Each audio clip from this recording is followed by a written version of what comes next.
Good evening po sa inyong lahat. Pero ang bati po ninyo sa inyong mga katabi, batiin ng katabi, peace be with you. Kapayapaan nawa ang sumaatin. Kapayapaan nawa ang tanggapin ng bawat isa sa atin. Pero mas maganda kung sinabi niyo yung peace be with you nang nakangiti kayo, hindi yung parang naniningil kayo. No? Ulitin nga natin ang nakangiti, peace be with you. Alam mo ninyo, kailan ba binitawan ni Kristo ang mga salitang yan sa kanyang mga alagad, sa kanyang mga kaibigan? Ano ang kondisyon at sitwasyon noon? At tayo po ay nasa ika-4 na linggo na ng Kwaresma. At nung Sunday, anong sinelebrate natin? Laetare Sunday, Rejoicing Sunday. Anong ipinapaalala sa atin? Na sa gitna ng ating pagninilay, sa paghihirap, sakripisyo at kamatayan ni Kristo, tayo ay tumitingin ng may pag-asa. Na ang ating hinihintay ay hindi ang kamatayan ni Kristo, kundi ang kanyang muling pagkabuhay. So the Lent is not a time for us only to wait for the crucifixion and death, but a time for us to make ourselves worthy to share in the victory and resurrection of Christ.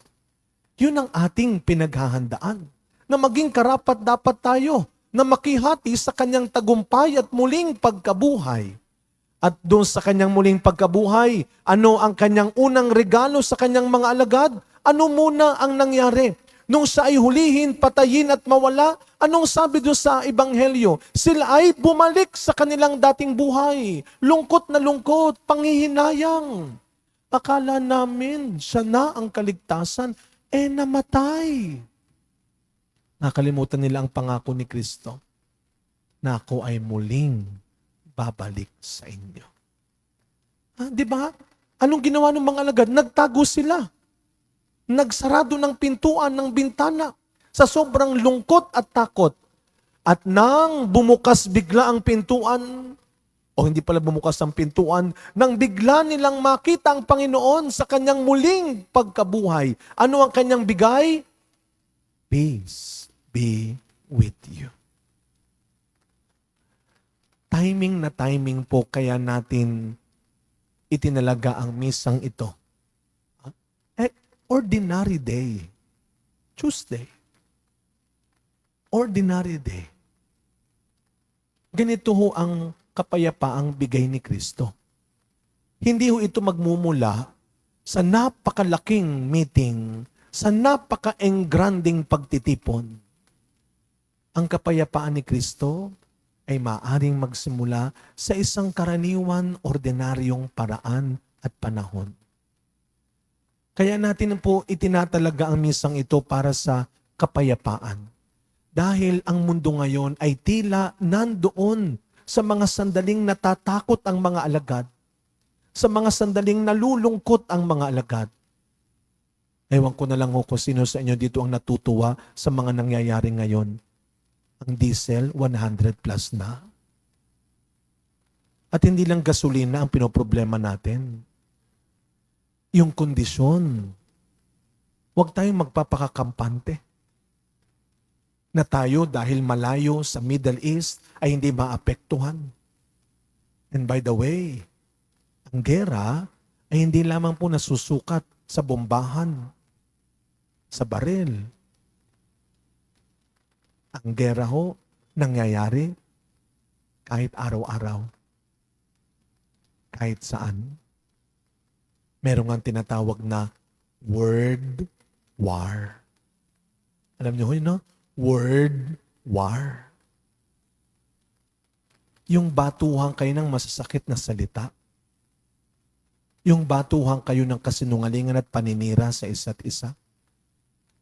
Yung gantihan kayo ng masasakit at masamang salita. Kayo ba ay nasa gitna ngayon ng word war? Or nasa isang silent war? Walang kibuan, walang pansinan, walang pakialaman. At yan ang nakita ni Kristo sa ating ebanghelyo ngayon. Alam niyo po, may bisitaw tayo. Pag ako tinatanong, kauwi lang ho namin, galing kami sa pag-iikot ng relic ni Saint Charbel. At sa linggo, meron tayong Mass for the Sick. Ako ho, natutuwa ho ako. Kapag ho, nakututuwa at nagugulat ho ako. Nakakailang ikot pa lang po kami ng relic ni Saint Charbel, ay grabe ho ang tao. Para bang katakataka. Bakit sinasabi nilang hindi kilala ang taong ito? Pero bakit ganun karami ang pumupunta kapag po nagmimisa tayo kasama ng kanyang relic o sa kanyang karangalan?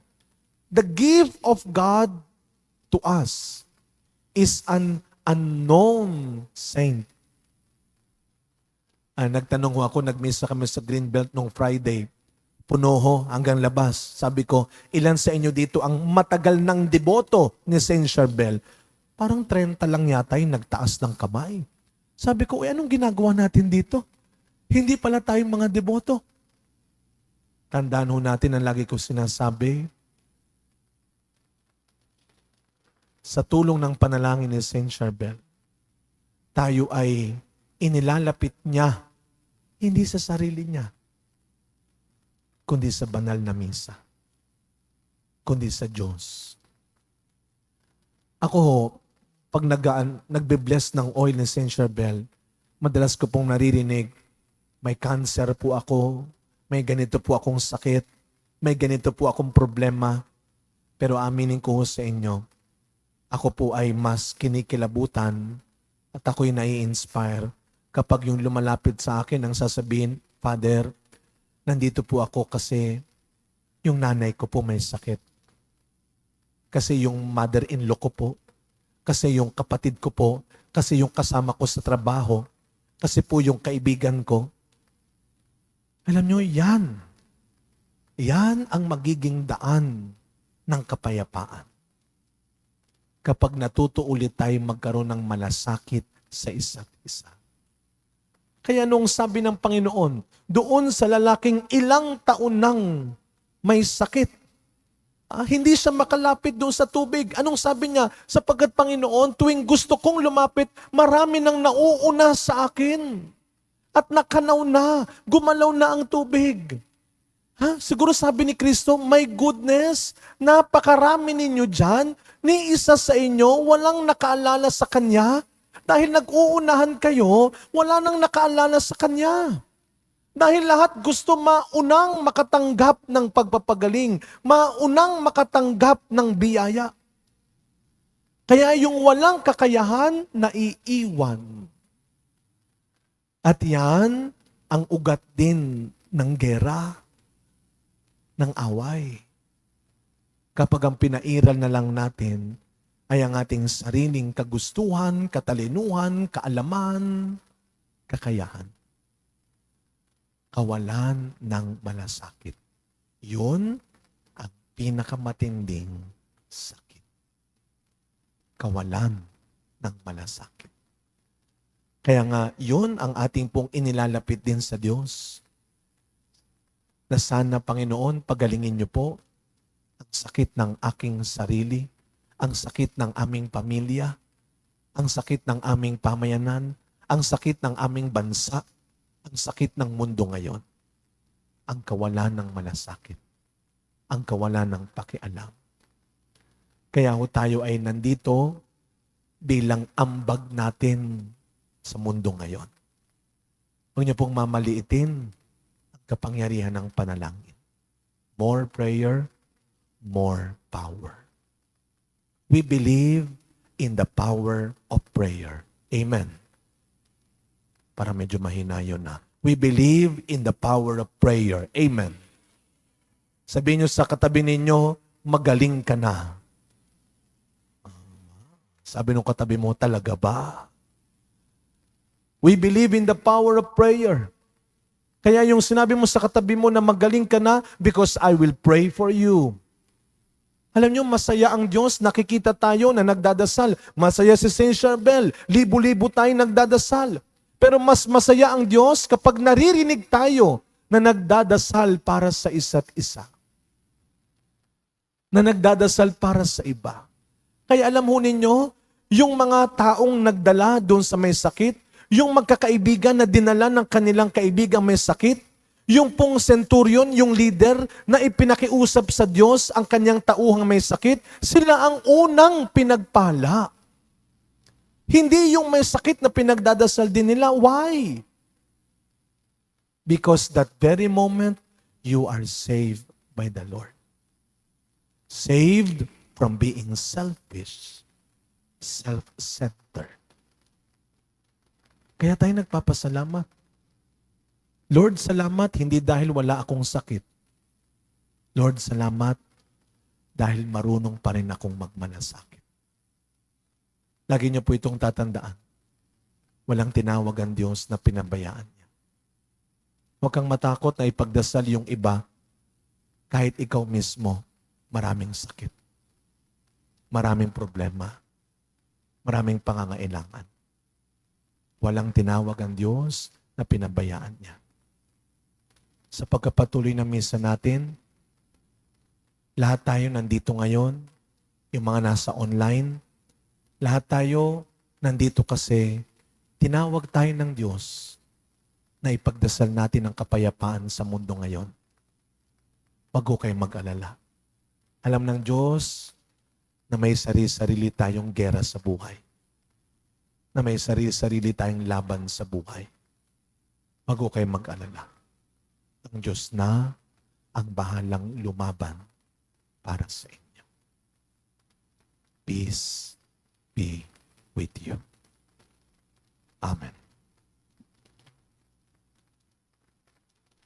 Nagsitayo na po ang lahat.